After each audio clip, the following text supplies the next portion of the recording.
Good afternoon, ladies and gentlemen, and welcome to the 36th U.S. Open 9-Ball Championships. We're coming to you live in HD from the Accu-Stats Arena here at the Chesapeake Conference Center in Chesapeake, Virginia. We started this event 6 days ago with 250 players vying for the most prestigious title in pool. We are down to 24 players. I'd like to just take a brief moment to once again thank all the sponsors that have helped us make this event possible. Q-Master Billiards, Diamond Billiard Products, Aramuth Belgian Billiard Balls, Simonis Cloth, the Delta 13 Rack, and we're real pleased to have as our new sponsor this year, the Pepsi-Cola Bottling Company. This is one lost side action. The losers of this match will finish 17th through 24th and receive $2,000 for their efforts. We'll also have continuing action for you later on this afternoon and again this evening. Our first player comes to us from Buffalo, New York. He's a former U.S. Open runner-up. In 2009, he played in 10 events on the Joss Tour and won 9 of them. He's a 2-time Mosconi Cup member, and in 2009, he was named Mosconi Cup MVP. Sponsored by Gugliassi Q's, Predator, Diamond, Kamui Tips, and Hustlin' USA. Let's hear it for Dennis Hatch.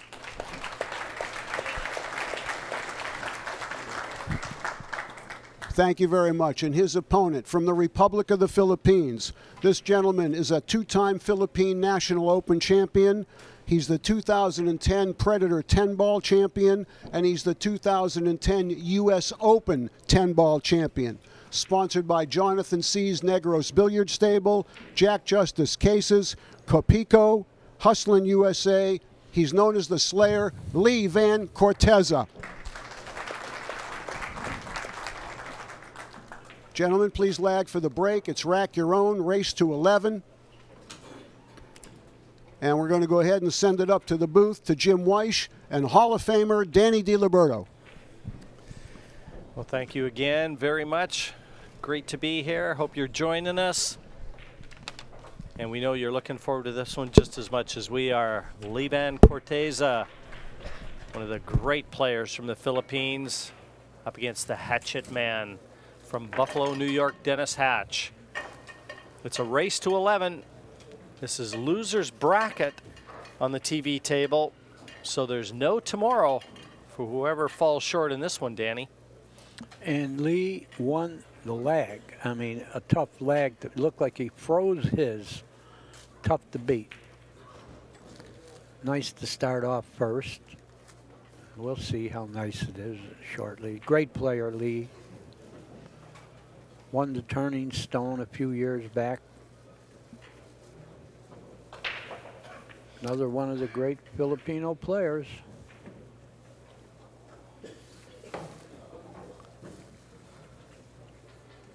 No doubt about that. Dennis is going to have a quick look at the rack. This TV table has been breaking pretty well from the left-hand side as we look, right-hand side as they approach the table.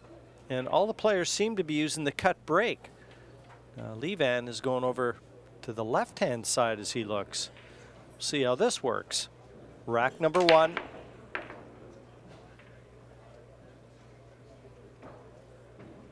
He made Nandi. You know what Nandi is? Nada. It's Italian for nothing. Now got the one insurance policy. Cortez on the right-hand side. The 6 and 7 look to be awkwardly positioned. But this is a very tough run out, very tough lay. Yeah. Look at the 4-ball. That's not too good either, but it's sitting good for a bank. Well, Dennis missed that ball badly.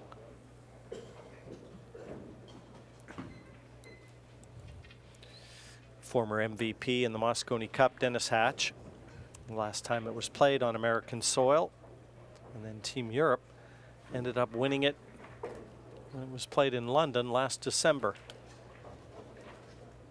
Where is it going to be this year? It's going to be back in Las Vegas this year. Oh, yeah. Coming up in December again.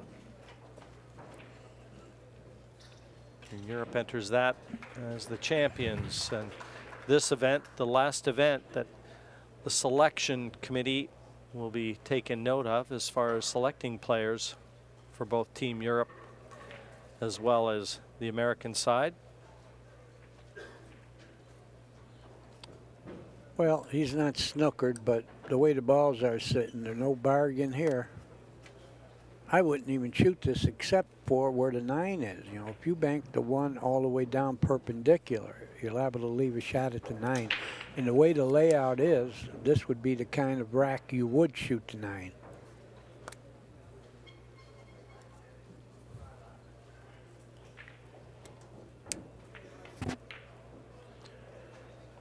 He's trying to get that cue ball behind the 6 and the 7. He's not trying, he did it. He might be able to hit this, though. I don't know if he could make it, but, well, Dennis is grinning, and it isn't a happy grin. There's a lot of grins, but this is not a happy grin. I don't know. He might be able to make this.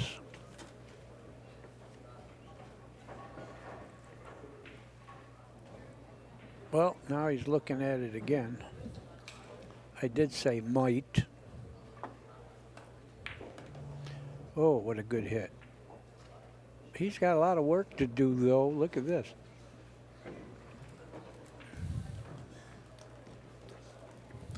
These players enter the fray with 2 different tales as far as getting here is concerned. Danny, Lee Vann, well, he's coming off a loss. He won his first round match against Alan Hopkins, and then he beat Linares in the second. Michael Banks, then Rob Saez, and he lost to the Japanese superstar Uchigaki.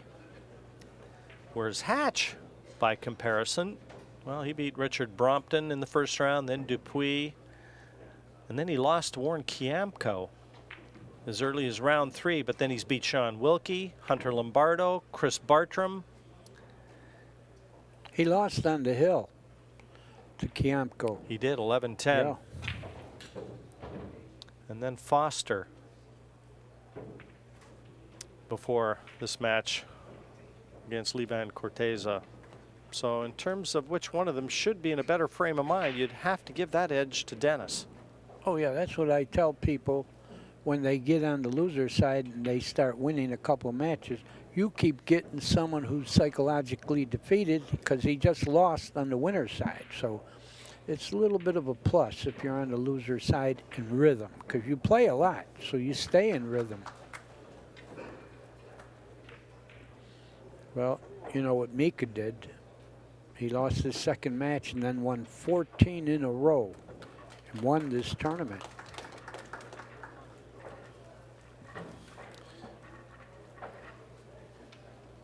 You know, we saw the dry break from Lee Vann in that opening rack. Yesterday there were 97 racks played on the main table, and there were only 22 dry breaks. Only 23% were dry, and Corteza has to feel like he's a little unlucky to get a dry break.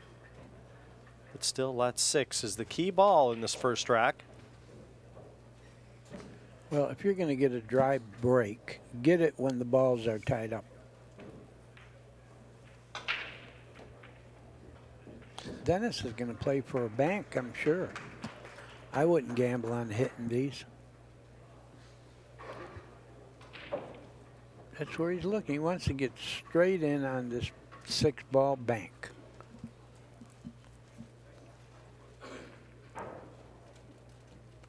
It's almost natural. You know, he's going to hit this. He'll have that bank. I don't think he's going to try to do anything else. He's going to run into the 7 now, but that won't hurt him. That'll push it closer to that far corner, if he can make this.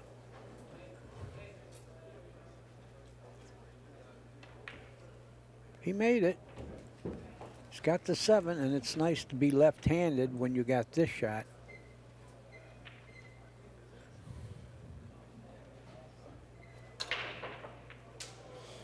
Dennis from Danny's part of the world where Danny grew up, and Dennis grew bigger. Dennis just grew bigger. I've known Dennis since he was 10 years old. His mother used to bring him to our pool room when he was 14 for lessons.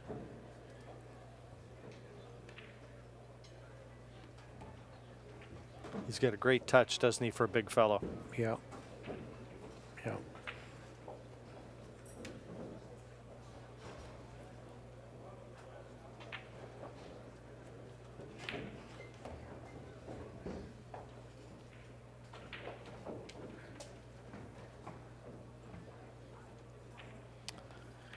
And they've seen a lot of 9 balls go down courtesy of Dennis Hatch back in Buffalo.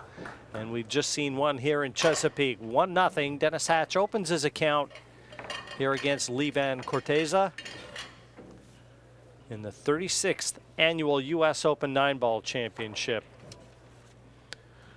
I want to welcome everyone to the Open this year. It's brought to you by Q-Master Billiards of Virginia Beach. They claim the bragging rights to having the largest billiard room in the country with 73 tables.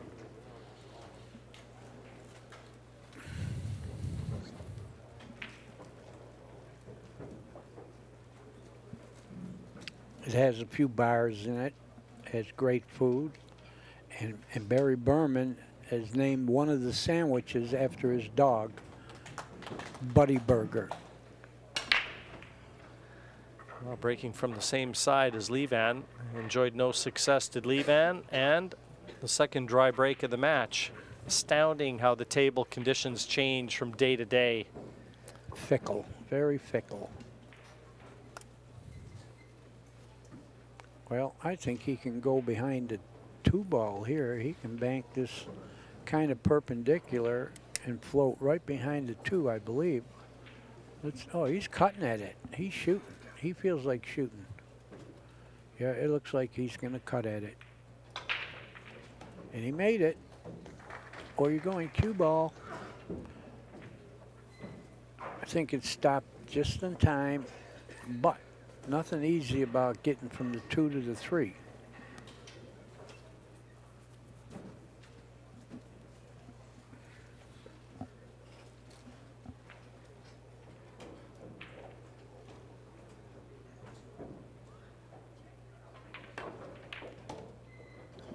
Well, he got the cut on the 3. He had to come out, and that's good thinking, you know, overdo it.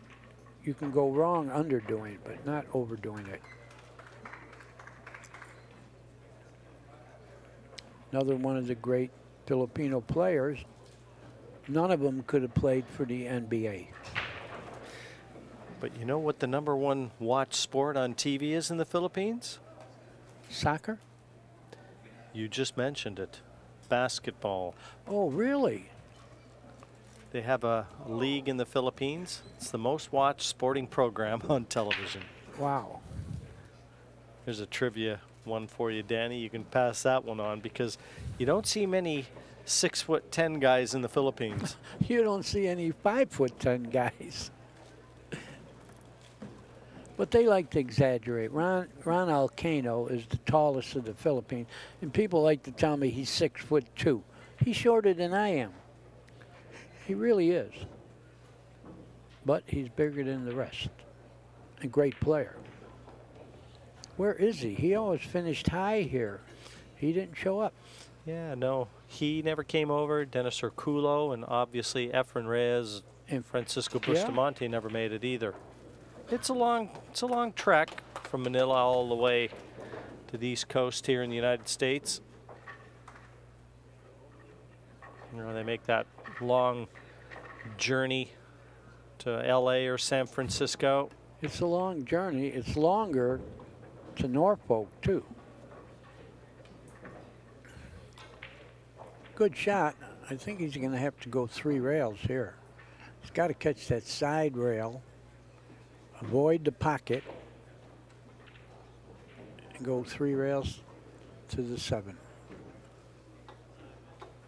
Got to hit that side rail now without scratching. Oh, without what? Without what? Boy, he hit that terribly. He hit the rail first. Oh, Dennis likes this. We're going to see that shot again.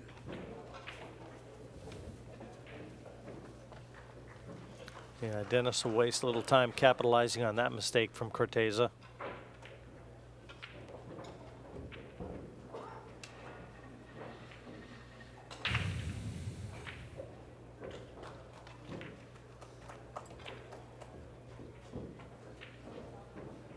He's got such a big stroke, man. He can do things with the cue ball effortlessly.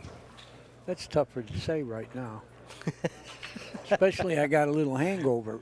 Well, for folks that may not be aware, Danny had his banquet along with Ralph Souquet last night, their induction banquet into the BCA Hall of Fame. It was a pretty special evening, and we kind of gave Danny the night off last night. We didn't expect him to be making his way back here, and he had a great evening. Great evening. I drank too much wine. And so you should. Well, Dennis Hatch secures the second rack. It's 2-0 over Lee Vann. But it was a mistake from Corteza that proved pivotal in this second rack, and there you see it. Missing that 6 altogether and then scratching. Yeah, you know, at the distance he was, I expected him to hit it good. He missed it badly.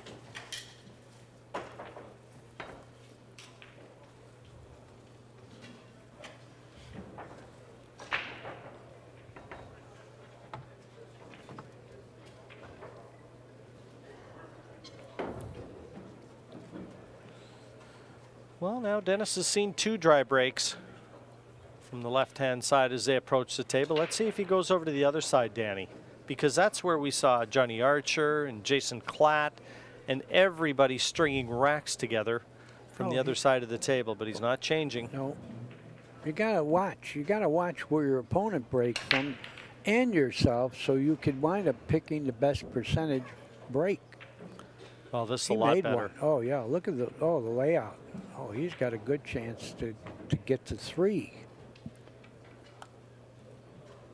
Keep Vann Corteza in the chair.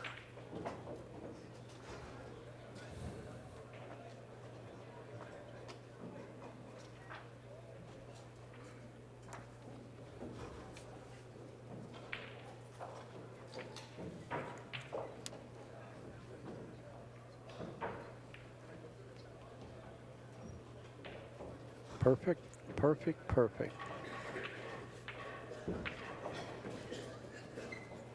Well, he's got the 2 and the 3 all right. He's got to do a little work on the 5 ball.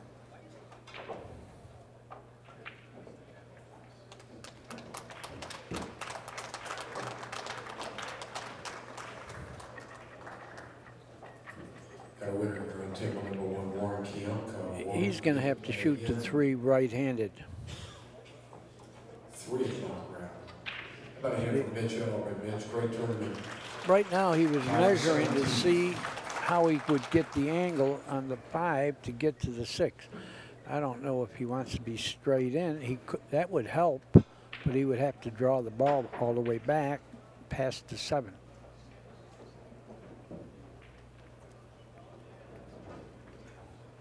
Yeah, he's trying to see just where he wants to be on the 5 to get to the 6. Yeah, apparently he's going to draw it all the way back. Don't draw it too much because you're going right in that pocket.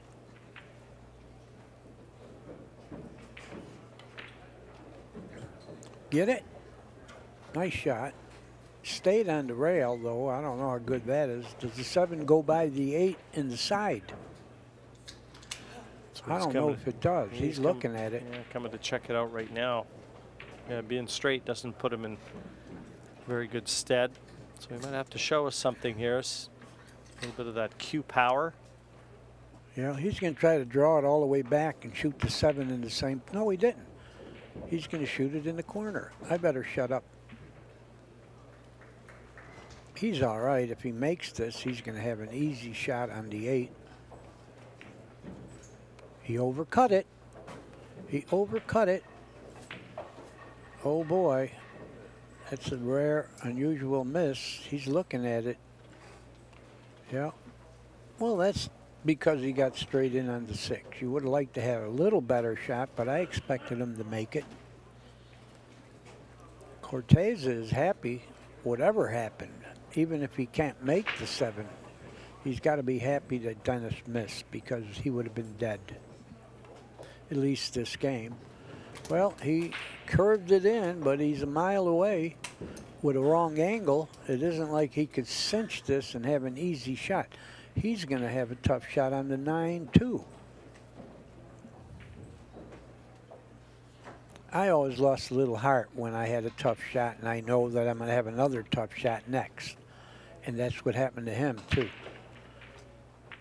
We can't say he got away with it yet, even though the 8 stopped not favorable for Dennis. Dennis still is at the table. Yeah, Lee isn't right there. That's like the second pretty bad shot he's made. Dennis blowing on his hand, just a little sweaty. I think he's got a bit of powder over by his table. These players use baby powder. He's going to bank at this. Yeah, he sure is. And Split the wicket. He was right in line to see how well he hit that one.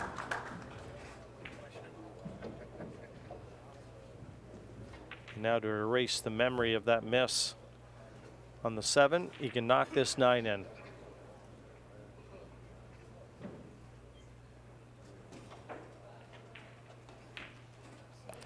Yeah, the memory came right back. He missed that too. Boy, he's disgusted there. 2 unusually bad hits. I mean, he didn't even come close on either one of them. Oh, Lee is swinging his right arm out. He's trying to get it loose. Well, 2 bad misses from Dennis Hatch proved costly. A 2-1 lead still to Hatch. But that 9 is going to be a little tougher to forget than anything. We're going to watch that miss again. He didn't come close, actually. Very rare. Well, this is the 6th day of this long tournament, and I like to say sometimes at this point, the players could be getting a little weary. And never easier for the overseas players either, Danny, because the time change that they have to fade, and I can tell you from the Philippines, it's like turning the clock upside down from here. 12-hour difference. 3 o'clock in the afternoon here, 3 o'clock in the morning there. Got a ball down this time. He's going to have a shot too. But look at the 3-9. Where does he want to be on the 2 to change that 3-9? I don't know if he could draw it past the side, because if he could play it in that left-hand corner to him, he can go into the 3-9. But I don't see anything real good going to happen. What do you think, Jim? You know something, Danny? Where the 2 is, I think if he could get closer to it, and he obviously play the combing. Well, it looks like he might be able to flick. He's going to look at the combination here, the 3-ball combination, 2 into the 9 into the 3. But it's a very risky shot. And I mean, another shot here, he could play the 2, bank it up table. He could get the cue ball off that side cushion and flick the 3 out, play just in behind it. Problem here is he played the combination. Beautiful where great the 2 shot. Went. That was great, because I was going to say, where's the 2 going? But apparently he knew where it was going. They do have a lot of knowledge, these Filipinos. They had to have a great player somewhere along the line that they all imitated and learned stuff from. You know something, Danny, when you go over there and you see the conditions that they play on. Yeah, I heard about it. You know, this is like heaven to them. Yeah. Playing on these diamond tables and the conditions here, the way these tables are kept. And also they play rotation, 15 balls mostly. And this is like us going from 9-ball to 6-ball.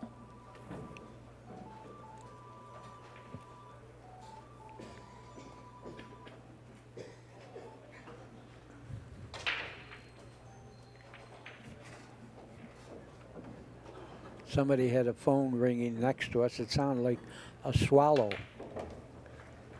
Boy, what a stroke.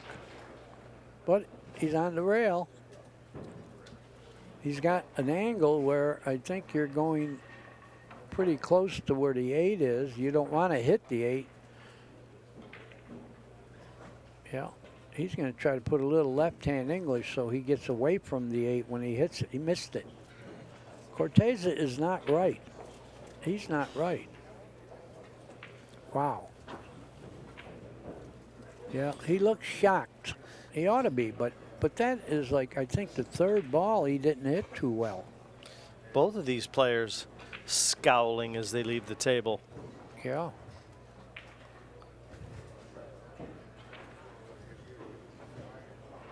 Amazing.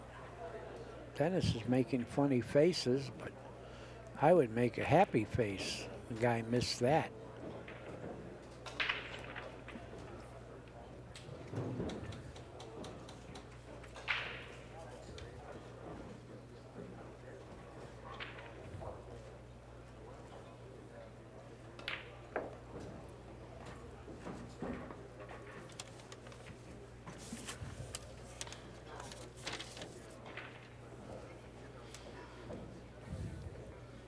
To reestablish that 2-rack lead.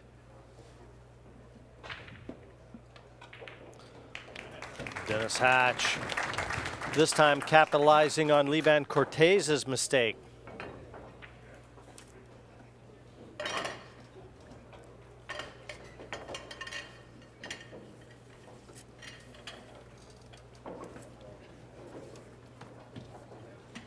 (3-1) Dennis Hatch.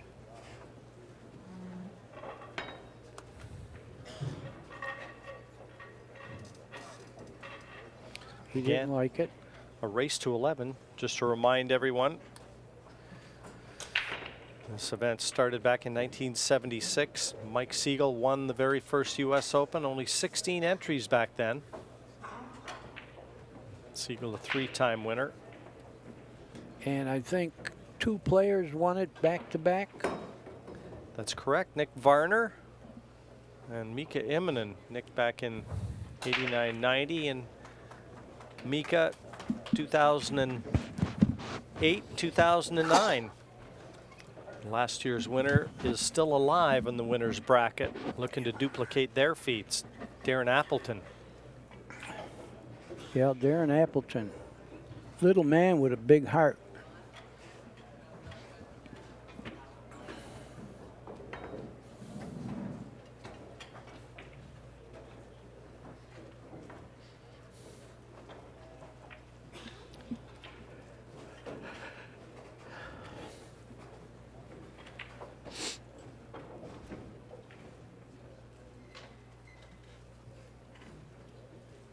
And we got Larry Neville still on the winner's side, you know, silently.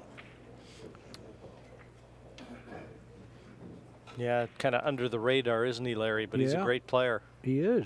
He has probably the best break in the game. Amazing. It looked like none of them were going, and then 2 of them went. And now he's playing 6-ball. Oh, he has his game face on right now. He looks like he's a little tense, Dennis. This is a tough shot if you're loose. How do you get position here, Jimmy? Play for the bank? I mean, if you want to shoot the 1, it looks like you're going to get a bank on the 3-ball.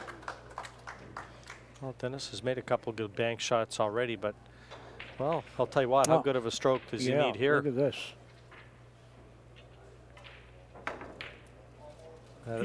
He's not sharp. Neither one of these guys are sharp because that's a tough shot, but you got to miss it a little closer than that. Danny, that shot looked tough from the commentary box. It did. I wouldn't have made it. But he's not coming close on the tough shots and some of the easier shots. Lee, I'll tell you what, the way he's playing right now, I wouldn't bet on him running out here.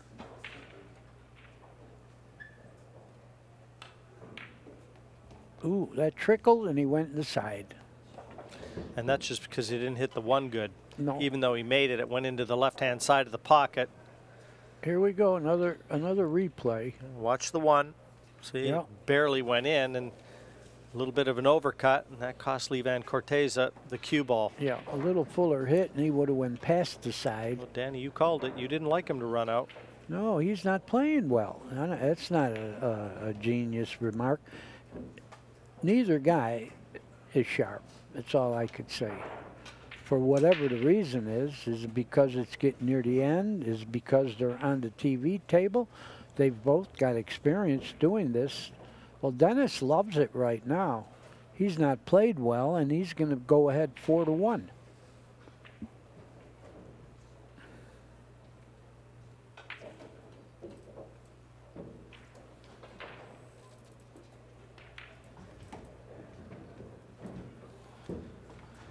A few friends in the crowd, a few friends of yours and Dennis's. You see just behind Dennis there in the dark hat. Carl Galante from Classic Q in Buffalo. Oh, look at this. I'm telling you, they're not sharp. They're really not sharp. How can you, you know, the tough shots, he hasn't come close, and he's missed easy. That's Carl Galante, my good friend, and I still like to call him my partner. And I call him like adopted family. Wow, the shot Hatch missed there. How do you possibly build any confidence when you're missing balls like these guys are missing? We're going to show the replay. How do you miss this?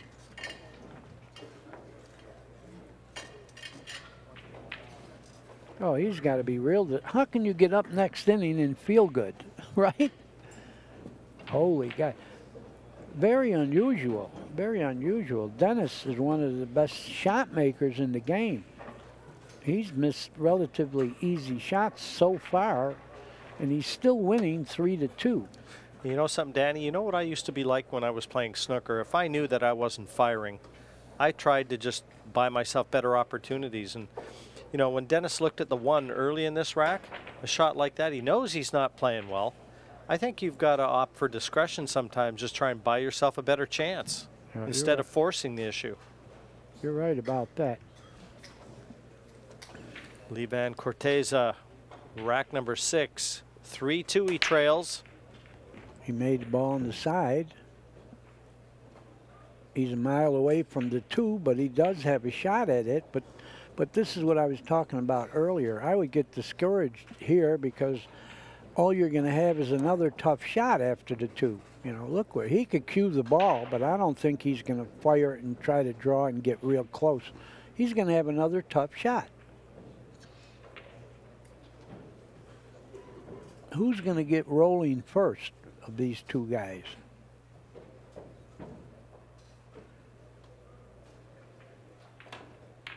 Not Corteza.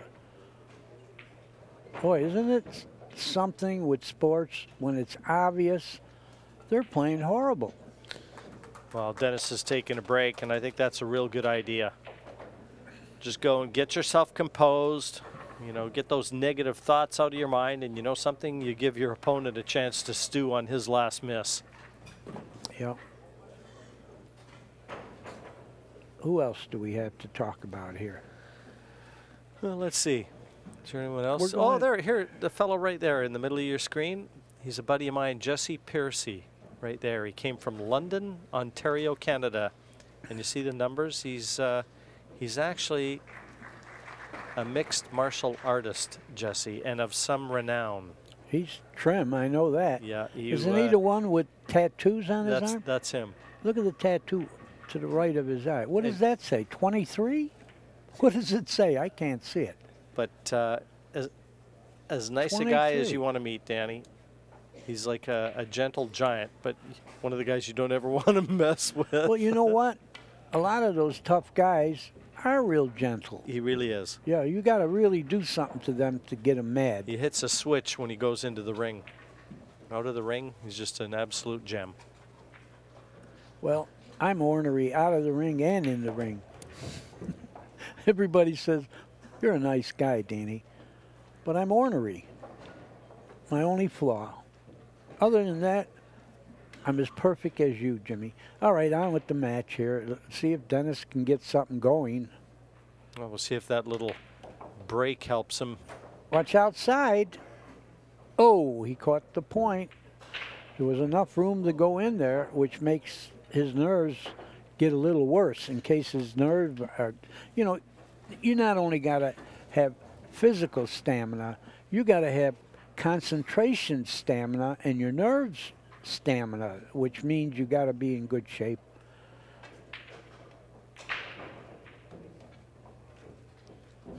He doesn't look real confident. He got good here. He's going to go 2 rails forward, I'm sure. Does Dennis have a hearing problem, Danny? Only when he's talking to his girlfriend. Oh, but he's got something in his ear, and I thought he might have something in both ears, and wonder if he's got something to just muffle the sound. I think so. Earl is stuffing his ears when he plays. Well, this is going to be an easy rack. Well, again, the miss from Vann Corteza providing Dennis with the opportunity. Right now, it's been more a case of what's been passed to the opponent as opposed to what's been made. Nobody's winning, someone's losing. And Dennis secures it, goes back into a 2-rack lead, 4-2. And that was on Vann's break.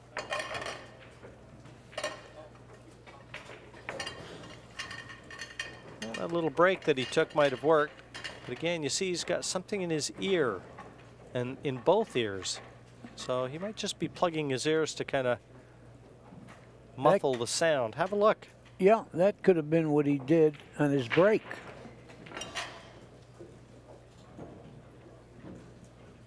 See the signs? ACCUSTATS, ACCUSTATS, ACCUSTATS.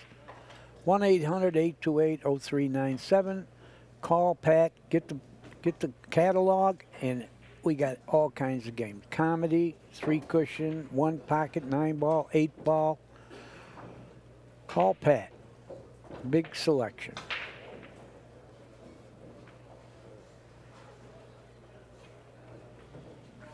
You know, there haven't been any break and runouts yet in this match, and yet in day 5 yesterday, the standard of play improved so much on this main table. Over 1/3 of the times the ball was made on the break, there was a break and run out. One in the side. Tough shot on the 3. This used to be like nothing for Dennis yesterday. Let's see what's happening here. He's a mile away. Position is right there. He's playing 6-ball again. All he's got to do is make the 3, and he's going to be perfect on the 4. The only ball that's a problem is the 8 because it's not hanging. Everything else is hanging. And I'm kidding, of course. No, he's trying to will that to the cushion. He just wanted to leave the edge of that too, just for a safety. He didn't feel like shooting it. But it's like you said, you got to play a little differently if you're not pocketing real well. I don't think Corteza doesn't want it either. Didn't get out of his chair, and he's They're smiling. both laughing. He said, well, okay, Dennis. No, one of them's laughing. The other one isn't. Yeah, this is a mind thing. Dennis knows he's not playing real well, and he pushed. I don't know anyone who would push on that shot. Oh, well, I was looking at the wrong ball. Anyway. He likes it. He likes it. Yeah. So do the Buffalo fans in attendance. Yeah. Vann kicks very, very well. Well, he better, because the 3 is in the path. He's going to have to miss the 3 to the right and draw the heck out of the ball, which he did. And he's going to get away with it, I think. Well, Dennis could hit it. I don't know if he can hit it full enough to make the 5. I think he can, Danny. I think he'll be having a go at that 5. A 2-5 combination here for Hatch. Yeah.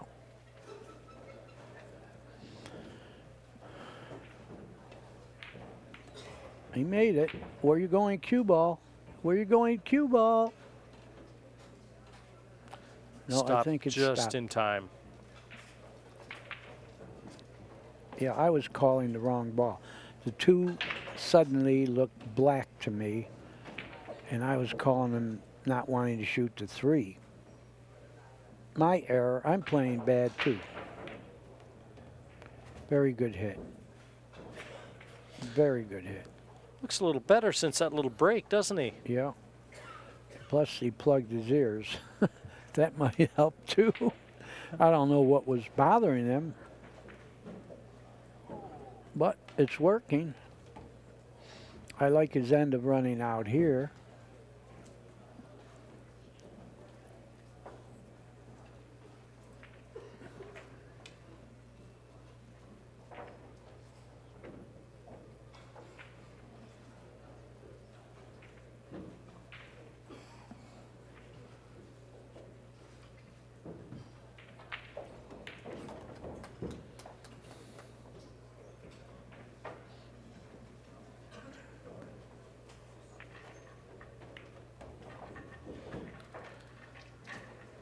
For a 3-rack lead.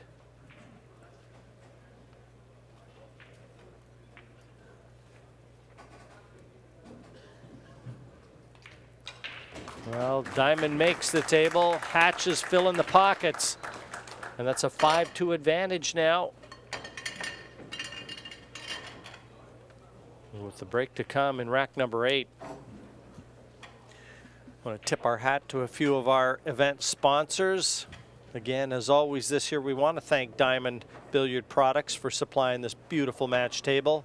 Want to thank Aramith Billiard Balls, Simonis Cloth, two of the most recognizable names in the industry. And we also want to thank the Delta 13 rack for being here. azbilliards.com, always front and center, Mike and Jerry. And azbilliards.com if you want to keep tabs of the live scoring. And Barry Berman with Q Master Billiards. That's right. And for the first time, Danny, Pepsi. Pepsi Bottling Company involved. That's a great sponsor there. Look at this. He made 3 balls again, and he's snookered. Holy God. That always amazed me on the table. They've gone a bunch of racks without making a ball. Now they make 3. Yeah, first 2 breaks in the match were dry, and they've made balls ever since. That's the second time Dennis Hatch has made 3 balls on the break. He's doing a trick shot here. I don't know, where do you push here, Jim? Where do you push? Yeah, just push into a kick. That's what he's doing. That's what he did, is right. Just widen the angle a little bit. Corteza doesn't even get out of his chair. That's the second time that's happened. Oh, he decided to have a quick look at it. But like I always say, they can't look at it without the cue in their hand. Yeah, and now Dennis has gone for his jump cue, so does that mean that Lee Vann has made the decision? No, it means that Dennis is trying to play poker and bluff him. We talked about this yesterday. Danny and I were doing a match, and the guy had pushed out, and then they took a break, didn't they? He had made a decision to put the other guy in, and then the other guy laid his cue down. They took a break. Now, with the guy that said, no, I don't want the shot, can he change his mind? We were talking about that, yeah. How long do you have for it to be official? Can Dennis get up right now and say, wait a minute? Well, he did a good poker bluff. He said, I'm going to jump when he got his jump cue. And Lee said, no, I'm going to jump.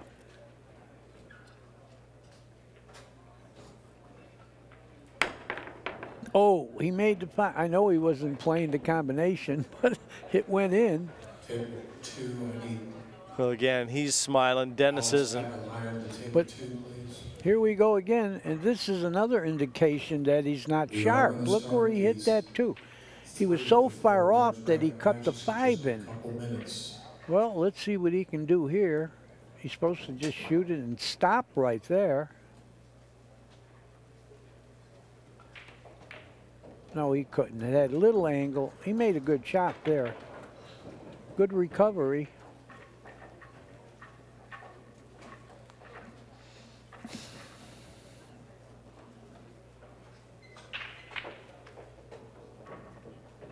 No reasons why he shouldn't get his 3rd rack.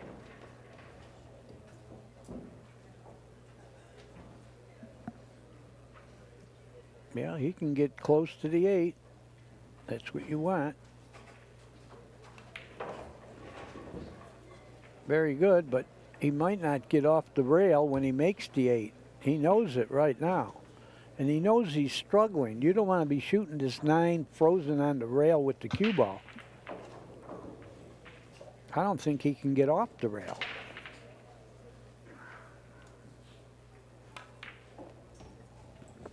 Nice hit. He's off the rail. You need to cue that ball. You need to see the whole ball so you could split the cue ball in half. Second time Dennis Hatch has made 3 balls off the break, and that's the second time in a row he's lost that particular rack. Yeah. He gave Lee the jump, and he didn't know Lee was going to make the 5. Very important match here. Today is payday in professional pool at the U.S. Open. Indication this match is worth $6,000 to the winner. So these guys are already guaranteed, let's see, top 12, they're guaranteed $3,000, so this is an extra 3, but this is a day they get a shot at $30,000 to get to those final 4. So please welcome once again, both these guys have played great all week. They're undefeated in the stellar field. First of all, Mr. Larry Neville.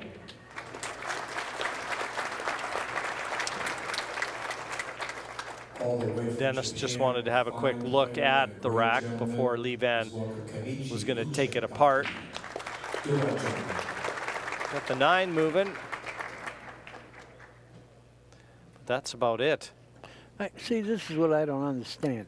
Dennis just made 3 balls. Lee made none. And the only little problem here is the 3 ball. And when you have a problem like that, you better get good position on the ball before the problem so you could do something good with it, you know. Let's see where he's going to get. He overcut it, but it went in. But look where the cue ball went because of that. Hitting that fuller, he would have had position. Hitting it thin, the cue ball went a lot further. I think he's got to try to freeze him on the 8 here. That's what he's going to do. He's going to roll the 2 to the rail and try to freeze him on the 8.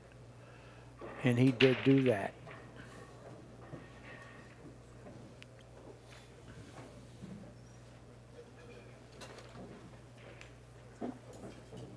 Well, whatever you do here, don't hit that 3-9 because that's your only saver right now. Well, I don't think the 2 goes past the 3. But he can, well, this is going to be a good shot because he can bank the 2 perpendicular, try to get it to the center of the end rail, and he can go 1 rail and open them a little bit too. I don't think he's doing that, but it looks like that's what you're supposed to do.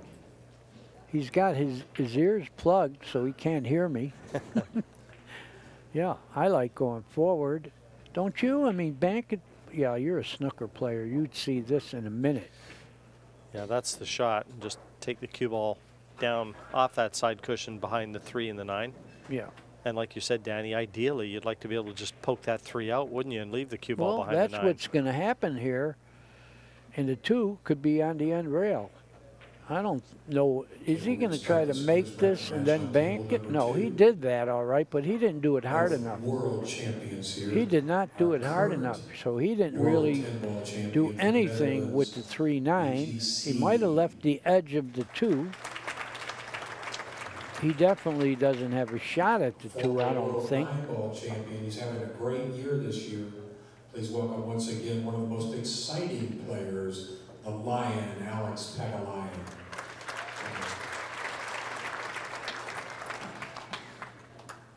Yeah, they're starting the next round, and we're not even close to being finished. Yeah, and that's the winner's bracket too. They just announced. Yeah, it was Larry scheduled Neville for 3, and that's what it is. Yeah, we're going to have Darren Appleton and Archer next. Yeah, and they announced Neville and Uchigaki from Japan, and they also announced Alex Pagulayan. I'm just trying to see who it was that Alex drew.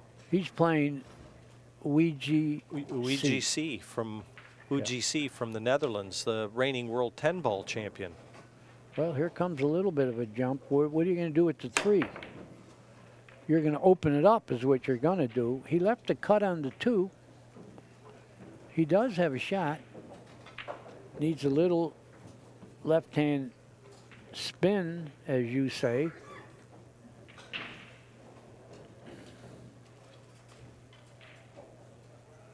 Yeah, I think he can make it.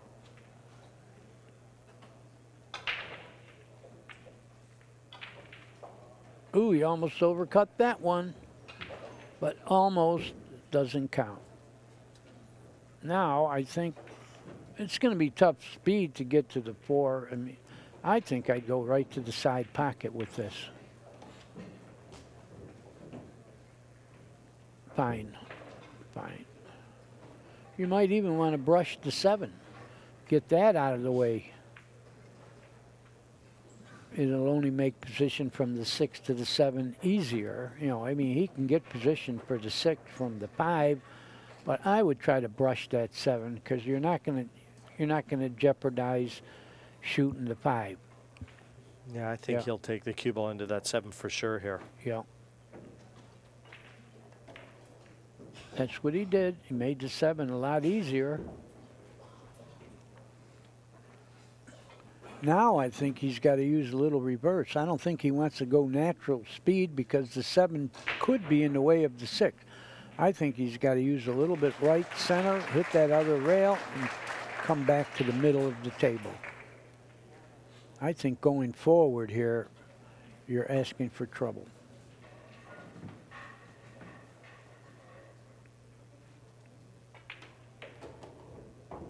See, he put a little reverse to avoid that.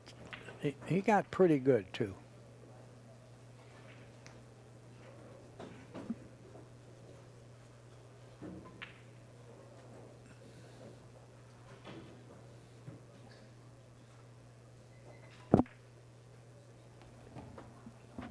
Yeah, but moving that 7 earlier, Danny, this is where, you know, puts him in prime position. Had he not moved it, he would have had to play a little tougher shot from the 6 to the 7. No doubt about it.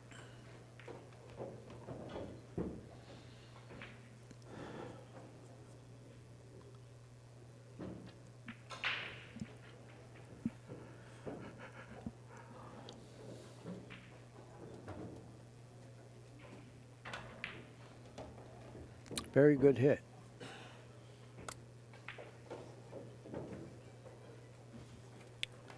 The dry break from Vann Corteza didn't matter. He still takes the rack. But it's still 5-4 in favor of Dennis Hatch. He's playing so bad he couldn't even put the bead all the way over. Yeah, but he looked pretty good there.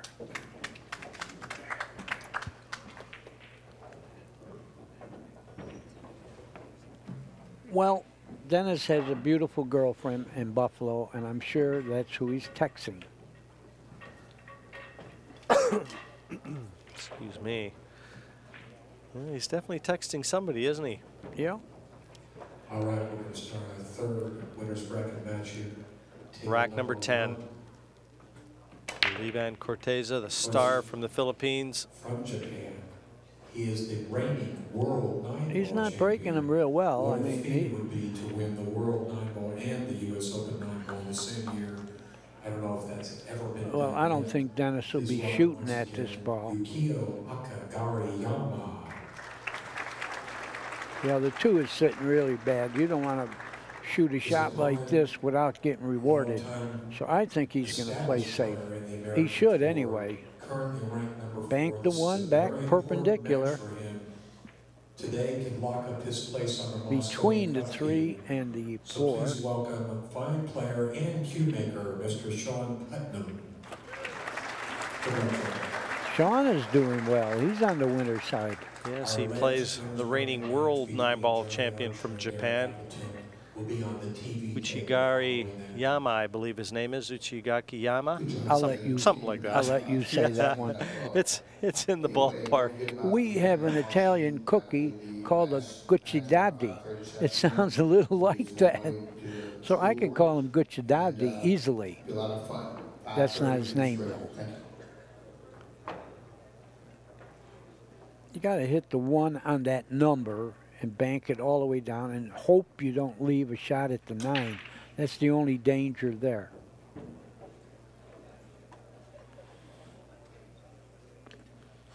Shooting the 1, I don't like. I'm still trying to think of that Japanese world champion's last name. You don't want to give it a shot, Danny? I just wanted something to tease you about. I have no idea who you're talking about. Final 12 players.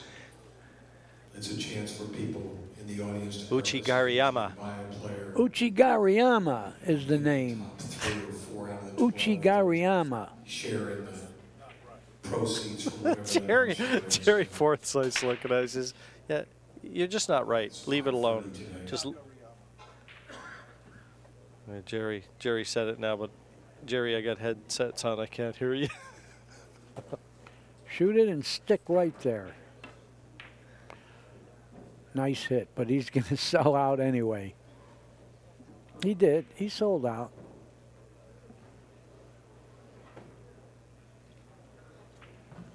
Dennis has a good shot here, but the 2 is funny.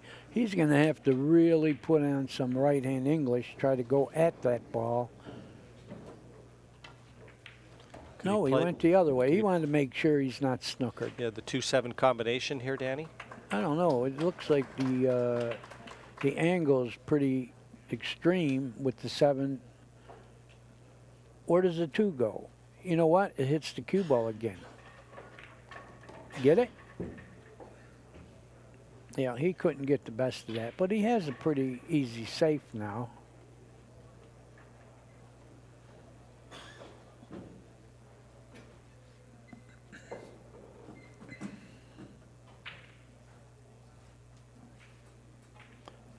The match got tight. It looked like Dennis was going to run away with it a little while ago, and now it's 5-4. Dennis is shooting the 2, but doesn't have a good shot. I don't think he wants to bank at this. He's going to try to go behind that 3, I believe, thinly. That's a Billy and Cardona word, thinly. And he uses it because he said Grady said it's right. You know, it's accurate. Thinly.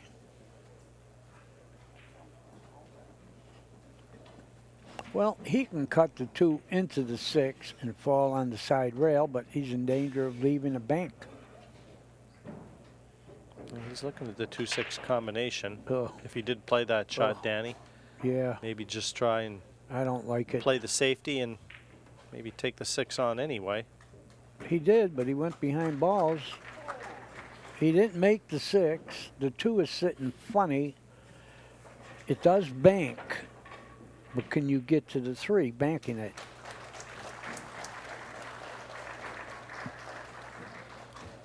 He might be cutting it all the way down. No, he played safe. A good one, too. He got him with the 8. And we're going to see another kick. Table number 6, Naoki Oi. Got a little hint from Mark Gray. Thank you, Mark. 17th place, Mark. Naoki, you play right back. Oh, the scratch. Unlucky for Corteza, but that's a big chance now for Dennis. How's Earl Strickland doing over there? Strickland got beat. He got beat by Jundal Mazan. So, no, right now. No, he's done. Earl is out. He's there's no Earl Strickland out there right now, Danny. He got beat. Wow. And I think Earl finished in the top 24. Not a bad showing. But when you're Earl Strickland, not nearly that's good a enough. flop. Yep, that's a flop.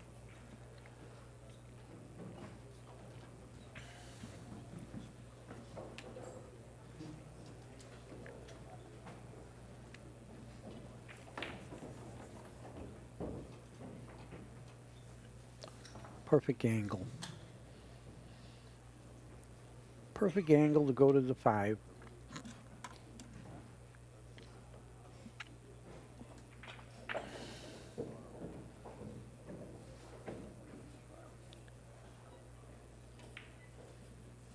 And he does. Now he just wants to go past the 8 with a high ball.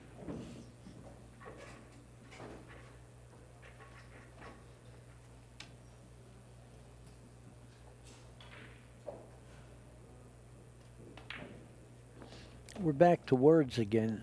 High ball is a mixed drink too, isn't it? How did it become that?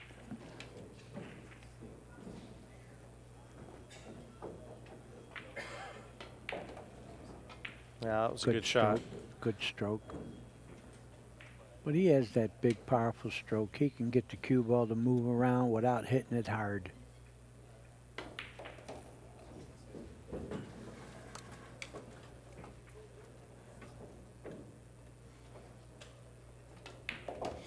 And that keeps Dennis in front. He doesn't let Corteza get back to level terms. 6-4, 2 racks clear.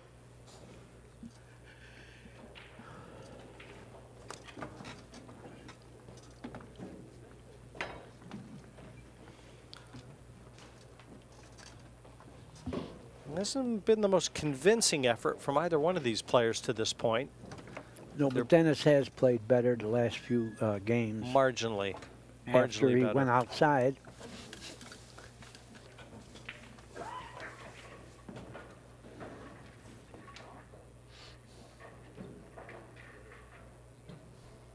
Rack number 11.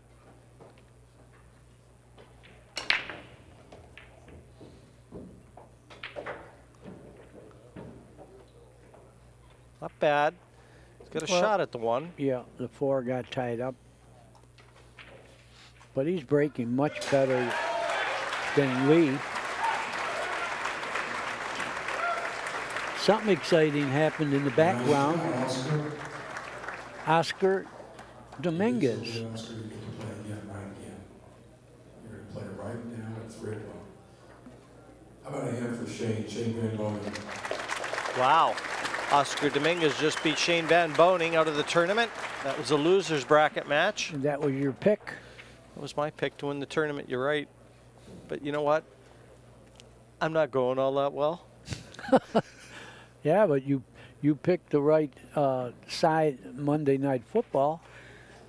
Well, every now and then a blind squirrel finds a nut too.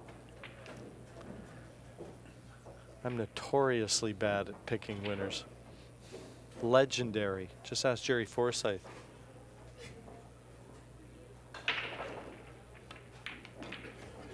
That's a good hit. Okay, what are you going to do with the 4? You're going to try to go to the side pocket with the 3 and then go 1 rail into the 8? Can he do that? Might not even be able to do that. He's going to play a 3-ball combination if he stops the cue ball. That's what he's doing. That's the right shot. Yeah. Okay, if you can control where the 3 goes, it is. We know the 3 is going to be hanging around that corner. Just a question whether it'll have a path through the 8 after he gets the 4. Yeah, the 8 might stay in the way. No, nice shot. That's the second 3-ball combination that he executed perfectly.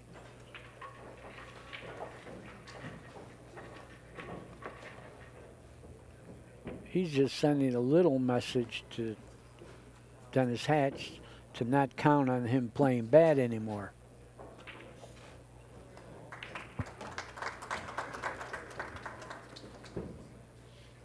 It's psychological because when you're playing bad, your opponent gets looser. Here comes the draw stroke.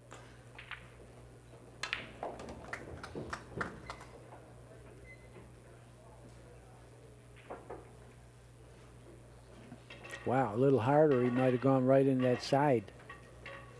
Okay, he's straight in again. I'm not going to call that he's going to be on the rail. It won't matter much.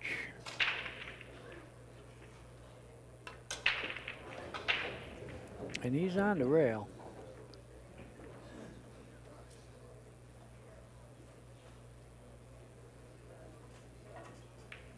Gets the 9, 6-5. He's hanging with Hatch right now.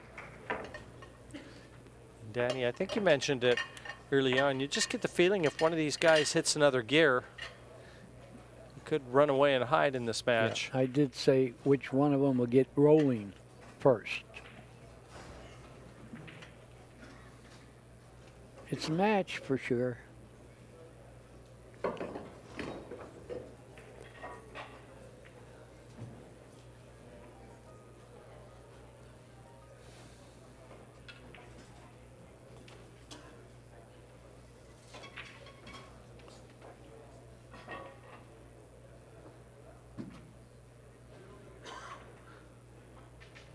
Vann Corteza.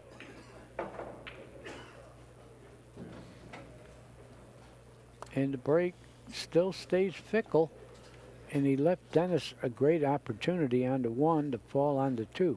Yeah, his 3rd dry break in the match. Yeah, the 2 goes right in the side pocket here. You don't have to do anything. Make the 1, shoot the 2 in the side. 3 is right there. 4 to the 5. I know folks out there, I'm making it sound too easy.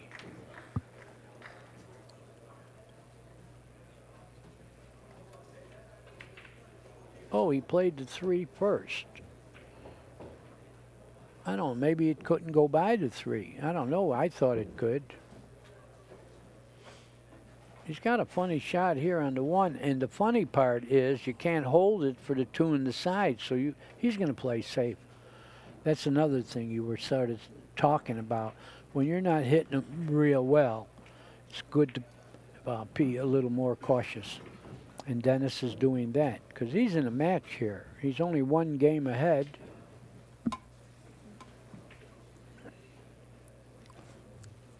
But he's got Lee in a pickle here. 2 cushion escape. Yeah. He's almost on the line as though was heading towards that corner pocket, so this will be close. I would be pulling for him to make it or miss it totally. All right, Dennis gets another shot to run out.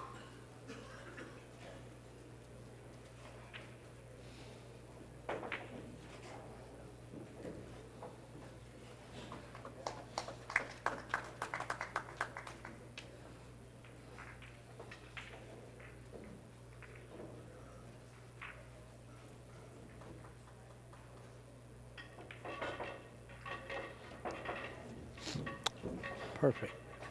The reason I say perfect is, you know, you people might say, wow, he ain't even straight in, but he's got the angle to go to the 4 now. And he's got a good angle here to not be on the cushion, so he could draw it back and be in space. He's got to get good on this 5 to get to the 6. Jude down Mason to table 6. Going to draw the ball. To table 6, please. Draw the ball, take the cut on the 6 to go to the 7.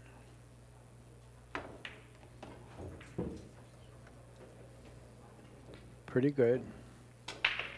Pretty good.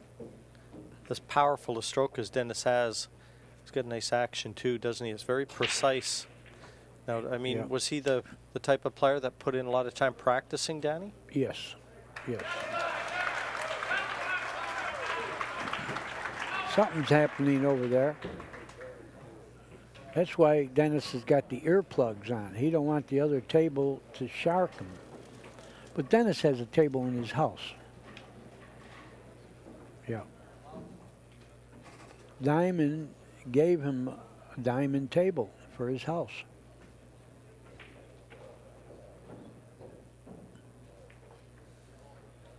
He's going to have to thump this in with a bit of authority if he wants to get off that side cushion and back over for the 8.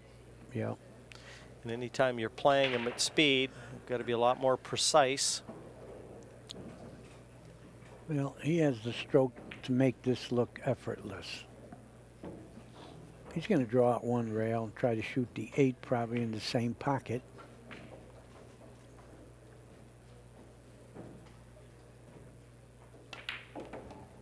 No, he didn't. That was surprising. You know, he got a little funny here. He's got an extreme angle shooting it in the side. He's going in the corner, I believe. Wrong again. It looked like extreme, and he didn't look like he could hit a rail. Well, the dry break allowing Hatch to come in and run out the rack. 7-5 his lead. Remember, it's a race to 7 to stay alive in the 36th annual U.S. Open 9-ball championship. It's a race to what? 11. I thought you said 7. He's 7-5 ahead. I know. I thought you said it's a race to 7. It's all right, Jimmy. You know what I mean? You and I have been doing this all week. It's very easy to get a little confused.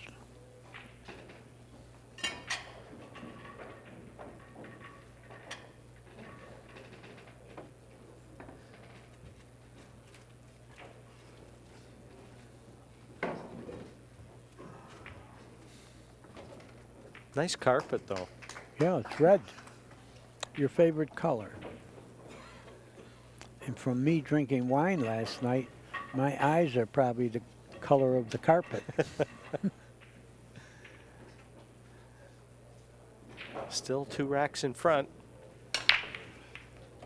Hatch has never trailed in this match. That'll bring well, the 2 and the 3 and 5 are Corteza funny. to the table. We're going to watch the scratch here. White straight in the side. There it goes. He scratched again on the replay. All right, what are you going to do here? Well, the 5 and 7 are tied up. And Dennis is smiling about that. Maybe he likes that insurance policy down there. No. So far, that has been Corteza's best shot, 3-ball combination. But of course now he can fall on the 3 in the end rail. And then the 5-7 is a lot easier combination than a 3-ball combination. That's a brilliant remark. He's leaving himself What's the angle. this? He's leaving himself the angle on the 2. So he's going to be able to get over there. Well, do you try to draw it and hit those 2 balls, or do you just roll into the 9 and take the shot? Yeah, if the 9 wasn't there, he might have a chance at trying to develop them here. But I'm not sure if the 9's in the way. It looks like it is, Danny. Doesn't it? To spin it off one cushion. It does. And it is. Oh, fine. Fine. I don't know if he has the angle to go forward. I think he has just enough angle to go forward and leave the angle on the 4 to go advantageously to the combination. That's what he did.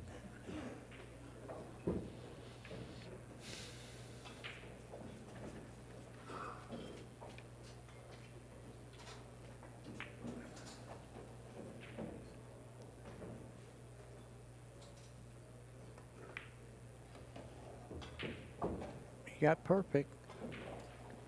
He's going to have to play the 5 in that right-hand corner, I believe. It's not straight in, so I don't think the 5 is going to stay right there. He's going to shoot the 5 in the other corner pocket, I believe.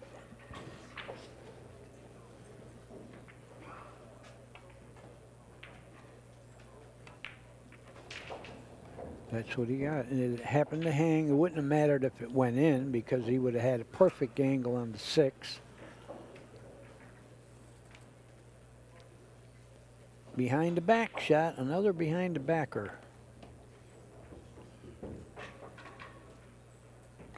Perfect angle.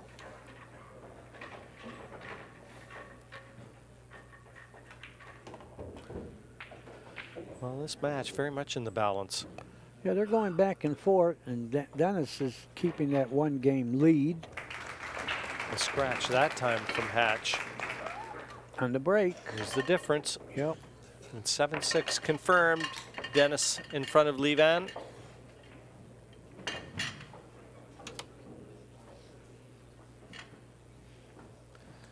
And following this match, it's going to be the defending champion, Darren Appleton, up against a very in-form Johnny Archer. The revived Johnny Archer playing some terrific pool.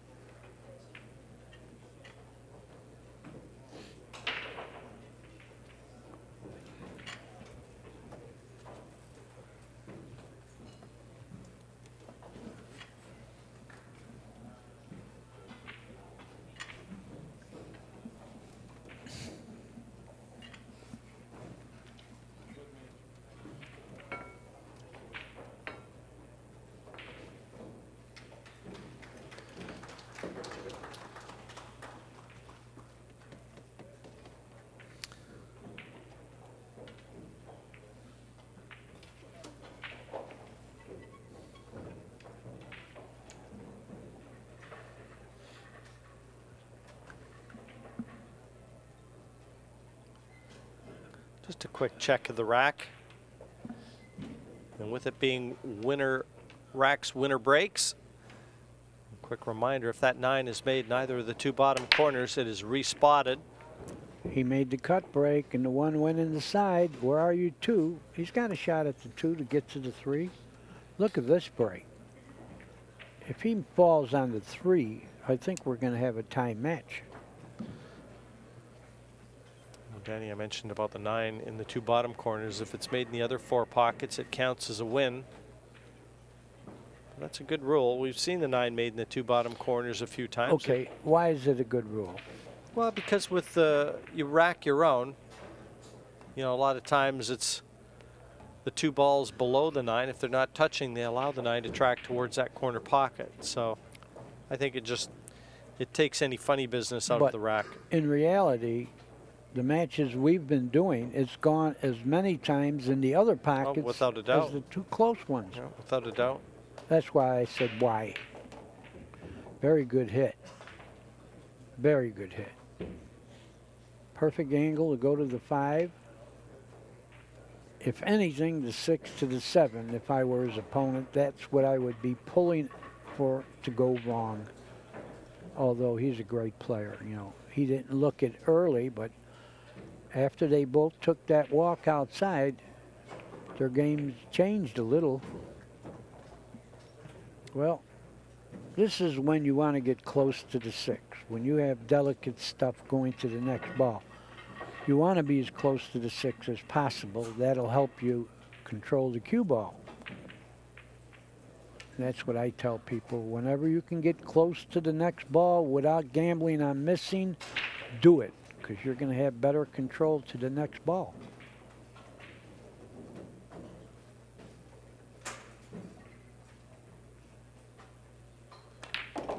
And that's what he tried to do.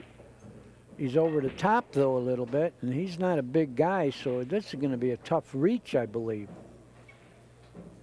Yeah, this is tricky. I mean, he'd like to be about where he is right now with the cue ball. Let's see how he figures this out, because he's over the top. No doubt about it. Oh, he's got a reach. He's okay.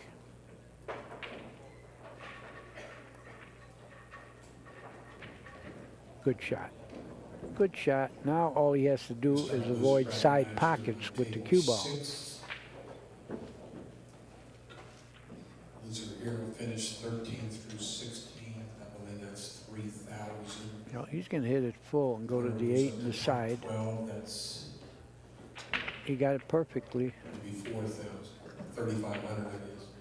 We got a tie ball game here, pal. Race to 4. It's going to be a long day for these guys. Already has, haven't it? They both won tough matches. 6-6. Corteza Hatch. These 2 guys knocked out. Or make that 7-7, pardon me. In America, that's for sure. Jundell knocked out our own. Race to 4, Danny, as you said. Now they get to play each other. So please welcome once again Oscar Dominguez. Kind of listening to Jay Helfert there on the microphone, just announcing some of those outside matches. And it's going to be Oscar Dominguez and Jundell Mezon, another Filipino player that's made the long trip here to Chesapeake.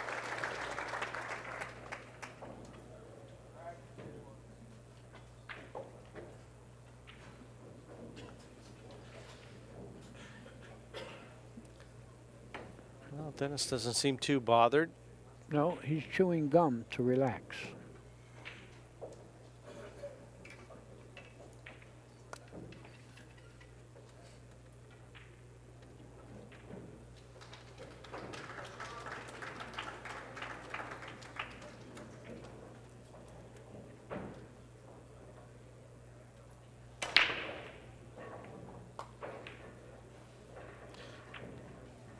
Nothing down that time. Again.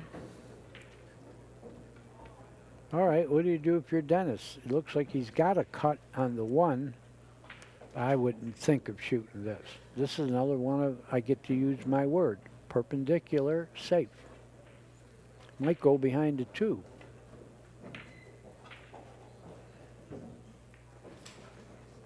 Uh-oh. Uh-oh, you better hit this one. You better hit this one or it's going to be a fast game. Yeah, he came out of his chair. He wasn't too thrilled with where the 1 and 9 went. You better hit the one.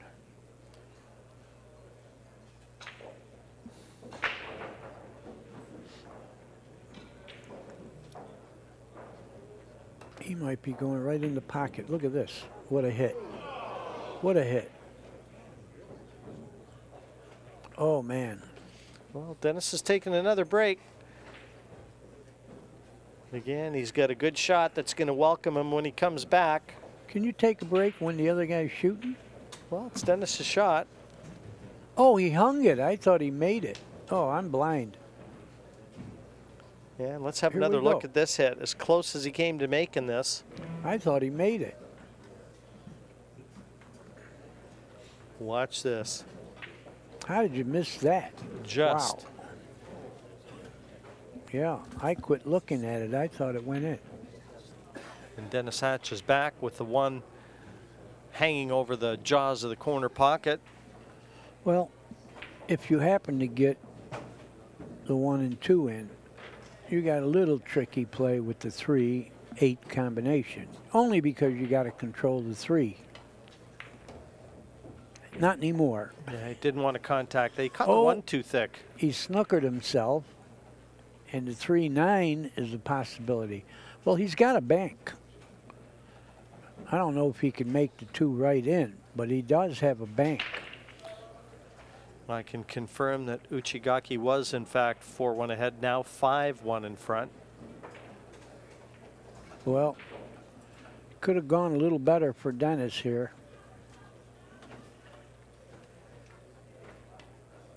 He did bank it.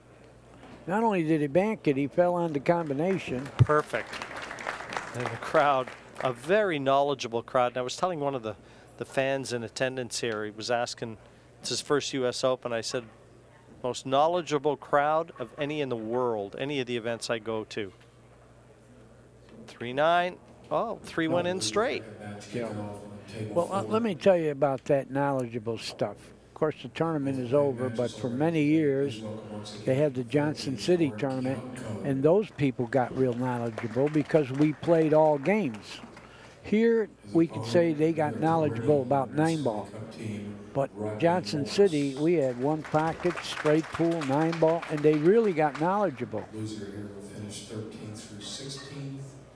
The winner will play back at 7. Danny, I get asked every now and then how old the game 9-ball is. Any idea? Like when roughly did it start? I have no idea. They're not even sure when pool started. I did a little research on that, and I got all different explanations, and no one seemed to know how pool started. I know that originally the rails didn't have rubber. They were stuffed with cloth. So banking figured to be tough. Really, it's true. Then they came with galvanized rubber, and we got rails. Well, Dennis staying in front. He's never trailed in the match. And a dry break from Vann Corteza there, giving Hatch the opportunity to take that 15th rack. 870 leads. Really heating up here. Race to 11. Well, Kenny is whispering something to Dennis. What could that be about? A lot of hand motions, too. Was he scolding him about something? Well, it could have been about the break, the second break that Dennis took. Not sure, but Oh, I see, yeah. I mean, Dennis really isn't paying him much attention, and Ken Schuman's still there. How could he pay attention? He can't hear him. He's got his ears plugged. Rack number 16. It's an 8-7 lead to Hatch.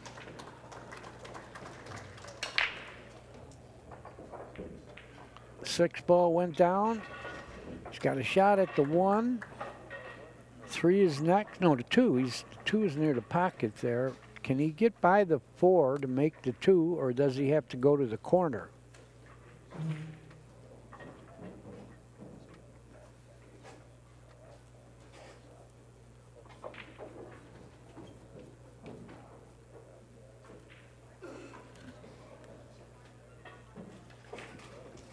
That answers it.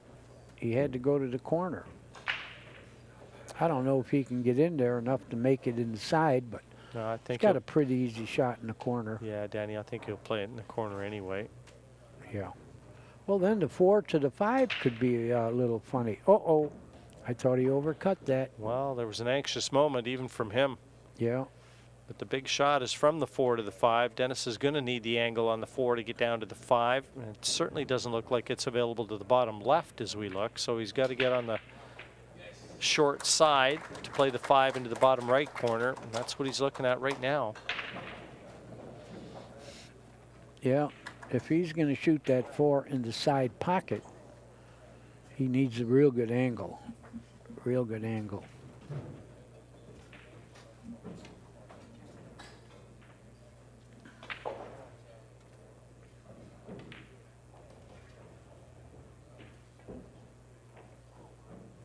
Well, I think he got 50-yard line. Unless that 5 ball does pass, maybe he could hit it well enough to make it in the corner.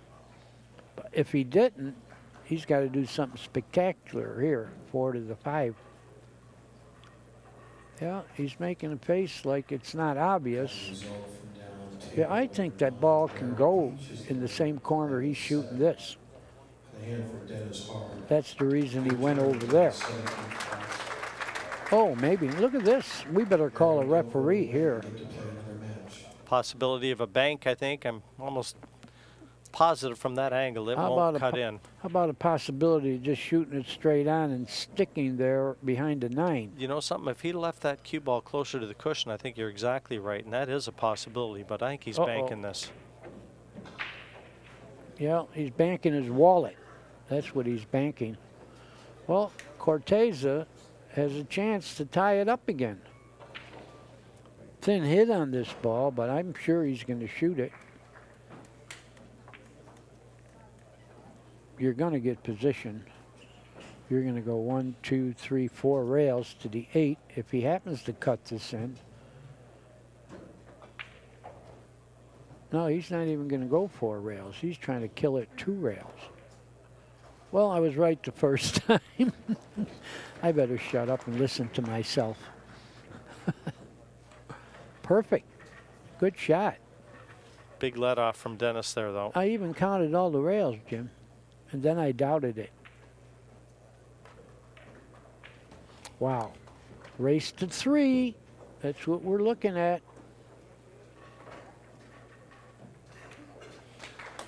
Well, it always looked like it was going to be close between these two. They're both champions, Corteza and Hatch. We're going to get an exciting finish here.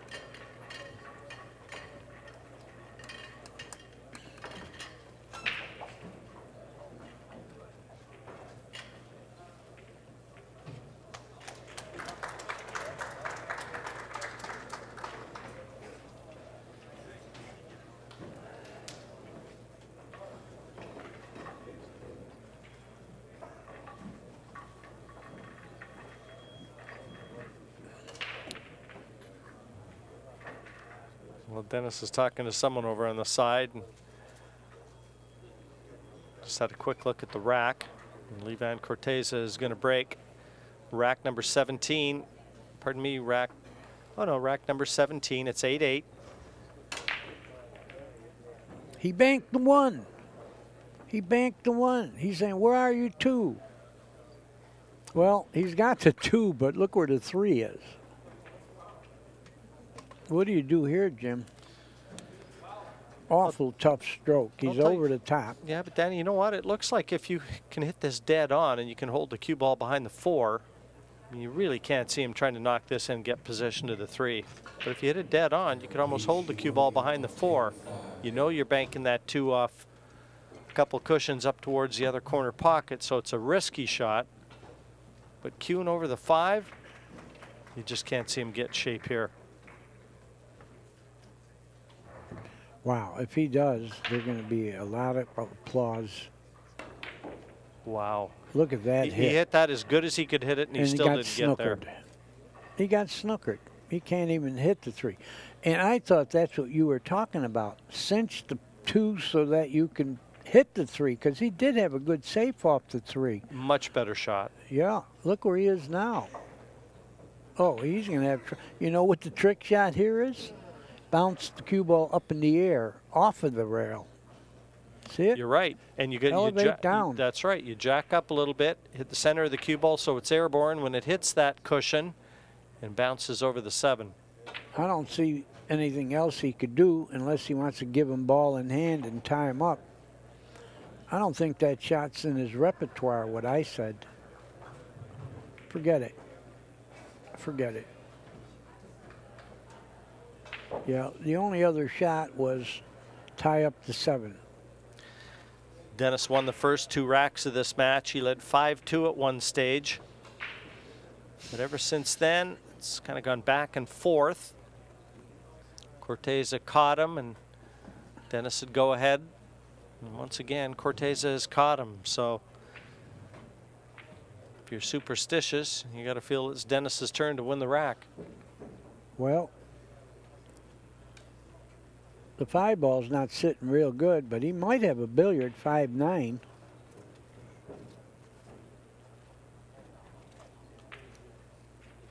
Part 1 is get on the 4. Oh, I don't know. He didn't get in the right. He's got no angle whatsoever. I mean, he can't be thinking of playing the 9 combination, could he? Oh, we're going to see a big stroke here. See how easily it drew back? He got as good as you could. Yeah, I imagine he'll make this. And if he does miss it and he sticks the ball, I think it'll be a safe too. But I imagine he'll make this. Well, my imagination, but he played safe too. Good idea in case you missed it, but look where the 6 went. Well, this is a lot easier hit than Lee's last shot.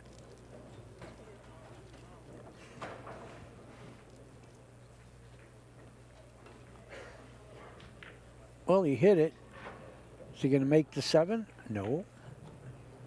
Is he going to leave nothing? He's got a cut on the combination, but it's no bargain.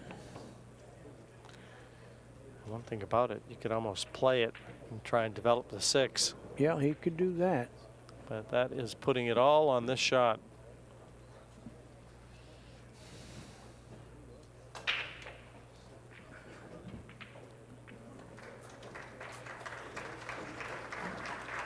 No, he didn't even play it. He played it safe. Good. And this, again, is that conversation we had. When you don't think you're playing real well, don't try to do spectacular. Good shot. Good shot. Dennis is waving his left arm like it's hurting or something. This is a pretty easy hit. 3 rails, but it's a pretty easy hit. And again, you're aiming at a 7-inch target.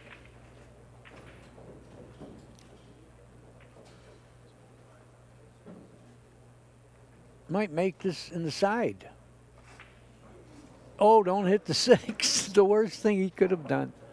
In case the 6 was tied up, it's not anymore. That's the advantage of playing that safe instead of trying to do something spectacular. So he got rewarded. I mean, that was extremely careless from Vann Corteza. Yeah. He tried to hit that off 2 cushions instead of going 3 cushions, Danny, Yeah. and missing it off 2. Brought the 6 into play. That was just a horrible shot. Yeah, he's not thinking straight. Well, when you're not playing real well, you don't think straight either. But look at this. There's no problems here. Leave an angle on the 8. I mean, on the 7 to go 1 rail to the 8. And look where the 9 is. Yeah, I like his end of this to go to 9.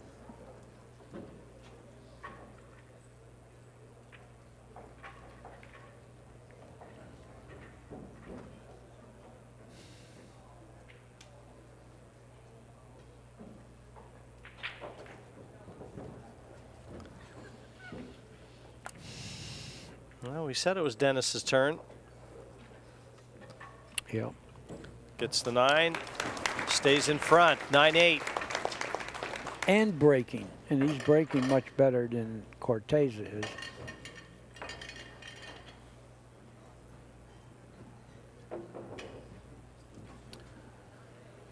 The table right below me that I can see, Uchigaki is ahead of Larry Neville 6-2.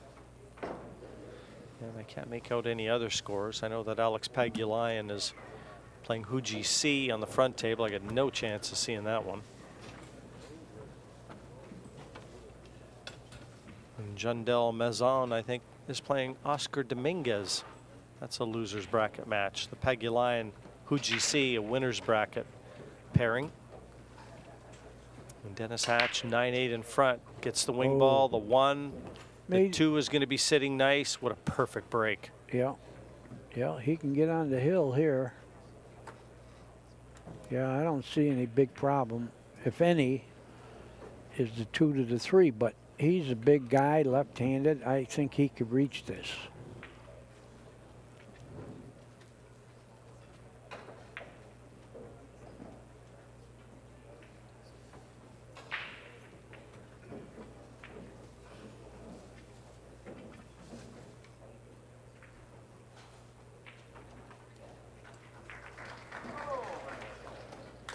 Hey, oh man, dangerously close to snookering himself, but he's fine. Don't gamble on snookering yourself this time. Make the ball and take the cut on the 4. I wouldn't, I wouldn't try to draw it much. Draw it about a foot and take the cut.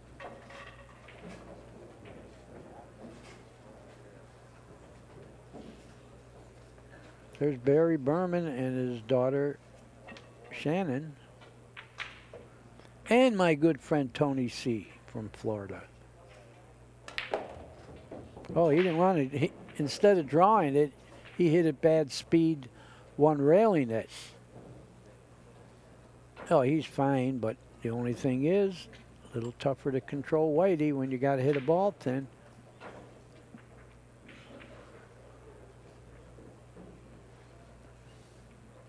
I think he'll wind up playing the 5 in the same pocket as the 4. That looks natural.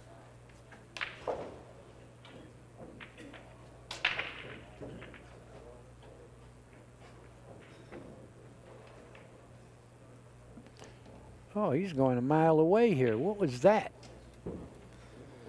Well, we're going to see some stroke here. Draw this to the right-hand cushion, get back to the middle of the table. He's going to have to hit this one good. Yeah.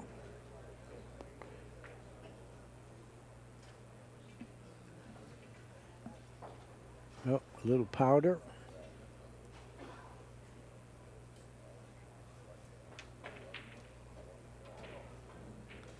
If he had that look when he used to get into the boxing ring, Danny, I think he'd have been a little tougher. That's a very intimidating look, Dennis he has. might have scared somebody, but he never did have a boxing match. Never ever did? No. Just decided to train and that was it. He might have made this. No, he didn't. He's going to get a little fortunate. But if you're Lee, you still got to be happy he missed it. Dennis is not right. He hasn't been right this whole match. He didn't come close. No, he never had a boxing match.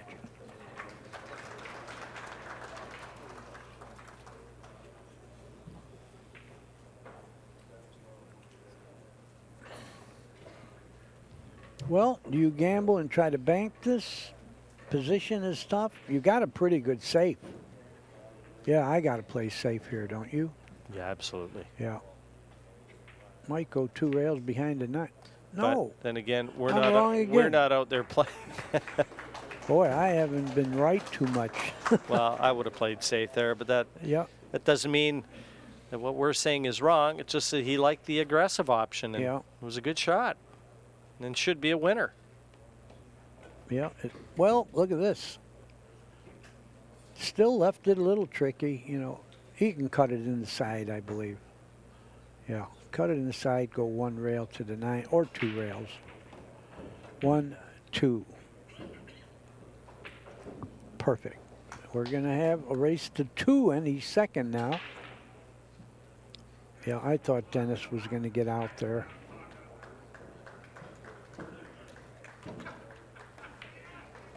Yeah, it is a race to 2. 9-9 between Vann Corteza, Dennis Hatch.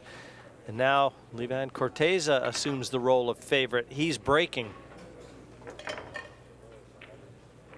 Well, this is a pack your bags match, and they finished high enough to buy a suitcase.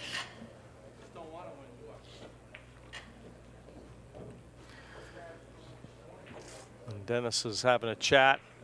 Not supposed to do this. I think it's more of a joke than anything else. He's not exactly going out there looking for advice. Maybe more. But just the meeting definitely said no talking to the people. You know, technically, big deal. What do you do? Slap them on the hand? Rack number 19. 9-9 the score. And what a time for a dry break. Yeah, but look, he didn't lose his head here. Dennis has to play it safe. Position to the 2 makes the shot on the 1 very difficult. Right? You can't be juicing. I don't think you can get by the 6. He's got to play it safe. Oh, we had an shot back there. Yeah, the fans went, that means something bad happens to somebody.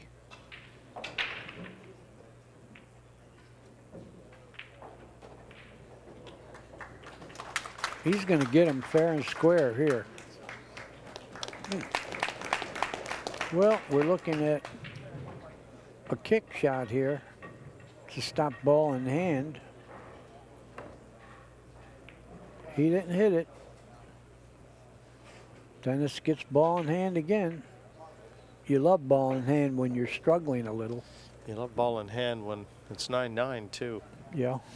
You see Johnny Archer, Darren Appleton just down below us on opposite tables hitting some balls. That'll be the next one to grace our ACCUSTATS arena.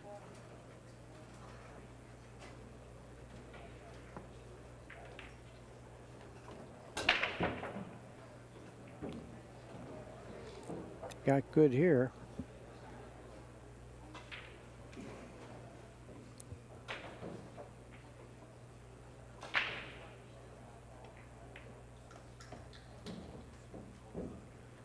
Got good there.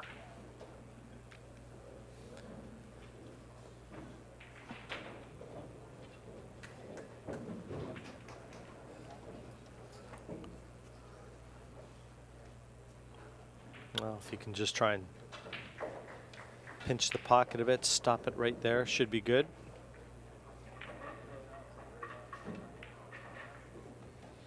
Yep.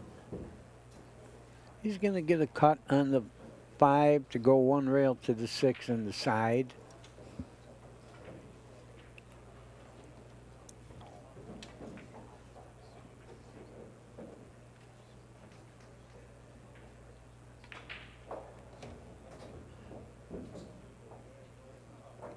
Well, he didn't get the angle to go into the rail, but I think he can draw it, still get the 6 inside.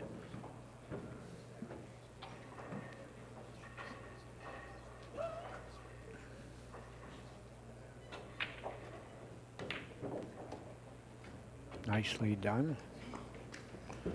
Now you need the 1 rail angle on the 7, so he might have to come back a couple inches. That's where he put the tip. It's where he wants to be. Nicely done.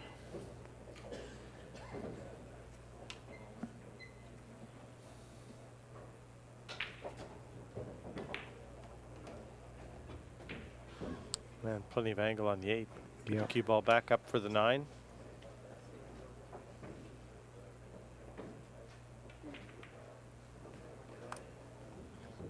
And it looks like Dennis is going to get to the hill first.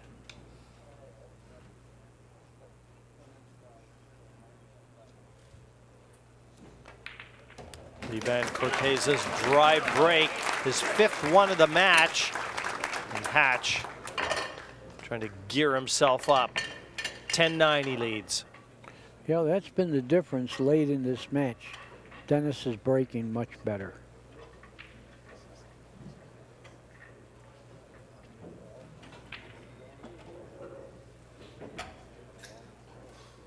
Getting frustrated. Come on, rack, he said. I'm on the hill. I want to get this over with. They won't rack. Still doesn't like it. He's got that one popping up. Danny, he's pushing so hard, he's getting that one ball to pop up. Watch this.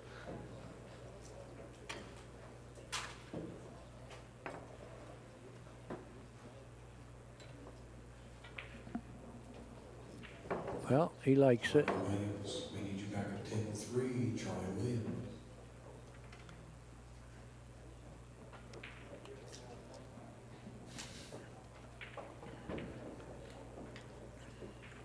And breaking for the last time. He's on the hill. Dennis Hatch from Buffalo. He was the MVP in the Mosconi Cup 2 years ago. And he'd like his run to continue here in the 36th annual U.S. Open 9-ball championship. Yeah, he needs a high finish because he's still in the running for the Mosconi Cup. Where are you, one? There you are, behind the 3. Amazing. You get on the hill, make a ball, and you don't have a shot on the 1. Oh, this is going to be tricky. Thinking here, where do you go here? You know he's going to push, but where do you go? Lee is rubbing his chin here.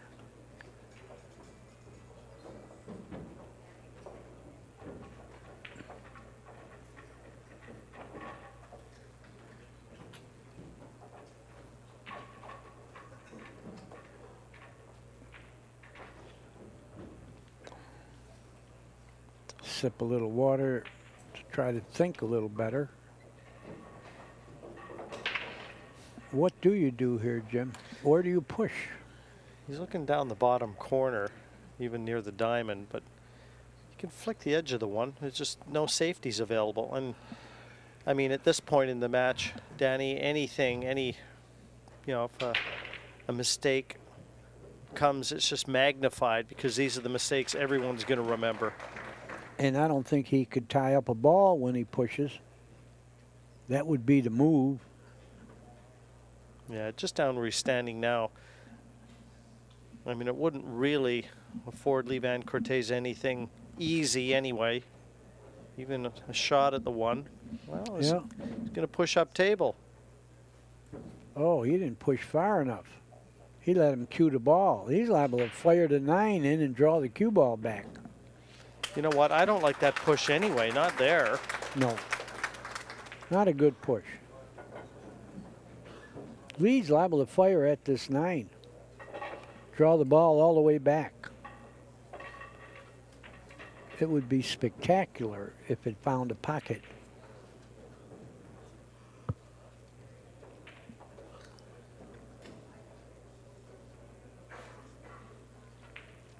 What would you do here? Would you shoot that shot? No, I wouldn't go after the 9.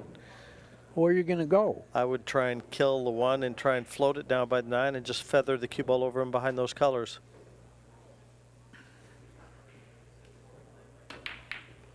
He Mind you, how about that? Look at him smiling away. That was nothing more than ride the 9. Dennis is sick right now. Yeah, but you know what? I agree with you. He made a bad push. Yeah. You don't even give a guy a chance. Exactly, Danny. I never would have given him a shot at that. Yeah. That match on the TV table is Hill. We're going to watch that again.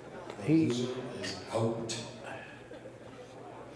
And flew into that top corner pocket. Yeah, no doubt about it. He did draw the cue ball back, though. I mean, he to make it a little more difficult. Lee is smiling his head off. Why wouldn't you? It's a race to one. It's like one of Pat Fleming's tournaments. He had a race to one tournament at Derby City one year. He did. Dennis is still shaking his head about that. Yeah, well, he'll shake it more if he loses this game because he does need a high finish to have a chance to be on the Mosconi Cup American team. Oh, he made a few balls. Where are you two, Lee is saying. He's got a chance at the he's two. Got a chance. He's the got four a chance. over the right side of the table. Dennis just dropped his cue. He's sick. He dropped it on your red carpet. Don't be staining that red carpet now, Dennis. Let's get to go back to New Jersey. Hey, this is no bargain. But if he happens to make this, he's going to have an excellent chance to run out because there's only going to be 6 balls on the table. Oh, if he makes this, it's going to get exciting.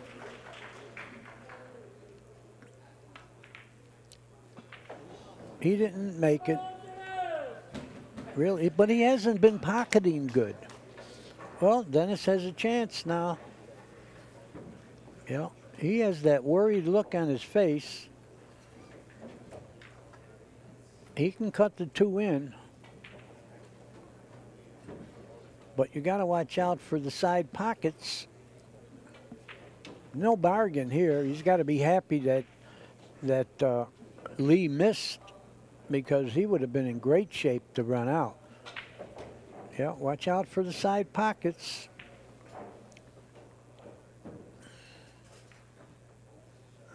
He made it. He made it. He's in good shape. He can cue the ball without being over the top of the 8. He's happy that shot is over. But hill, nothing is easy. He's never trailed in this match, Danny, and he sure doesn't want to trail at the very end. Oh, I didn't think he's over the top. I guess if you're right-handed, you wouldn't be. Oh, he's not happy. He doesn't like this.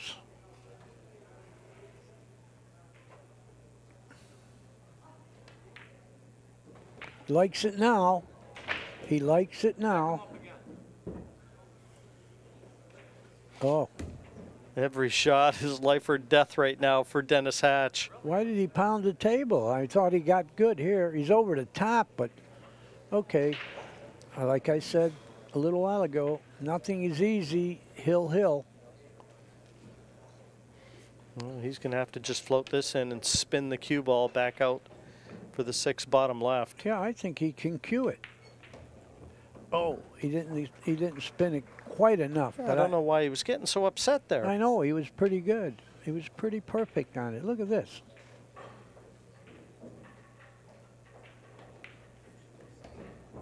But this is where you need that good stroke, isn't it? When you know the pressure's on. He still don't look happy. He got perfect, right?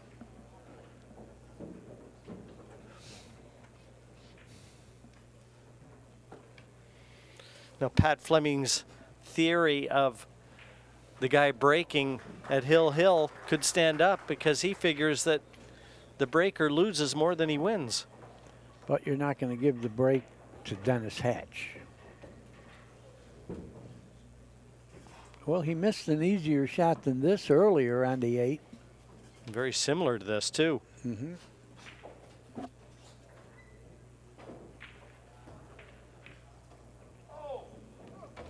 He didn't hit it hard enough. What's he yelling about? He's got a shot. He's left-handed. He could reach it.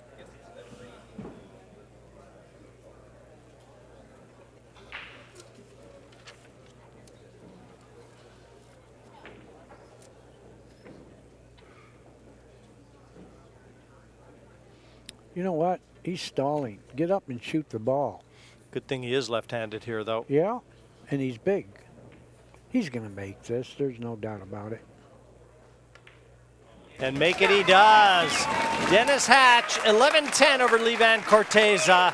A terrific win for the Hatchetman, and he moves on